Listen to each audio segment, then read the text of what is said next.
आज आमच्या विद्यालयामध्ये अर्थात विद्यानिकेतन माध्यमिक व उच्च माध्यमिक विद्यालयामध्ये 10वी आणि 12वी HSC आणि SCCच्या विद्यार्थ्यांचा निरोप समारंभाचा कार्यक्रम होता। याचबरोबर या कार्यक्रमाचं औचित्य साधून आम्ही व्यवसाय मार्गदर्शन शिबिराचं आयोजन केलं होतं। या शिबिरासाठी माझा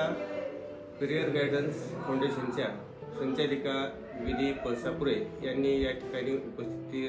देऊन अतिशय सखोल अशा स्वरूपाचं मार्गदर्शन विद्यार्थ्यांना केलं। विशेषतः मायक्रोबायोलॉजी हा विषय, त्याचबरोबर 10वी नंतर 12वी नंतर ज्या विविध विद्याशाखा आहेत, इंजिनिअरिंग असेल, मेडिकल असेल,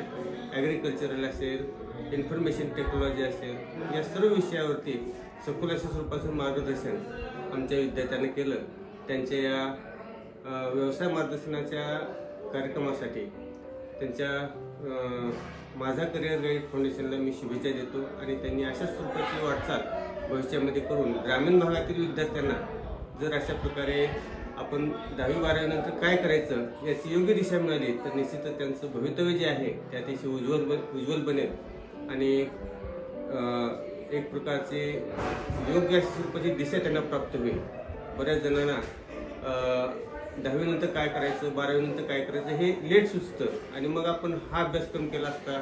तर आपल्याला भवितव्य आणखी बेटर झालं असतं अशा स्वरूपाचे रिपेटन्स येतं आणि म्हणून अशा प्रकारचे व्यवसाय मार्गदर्शनाची शिबिरं ग्रामीण भागापर्यंत झाली पाहिजेत, ज्या माध्यमातून विद्यार्थी असतील,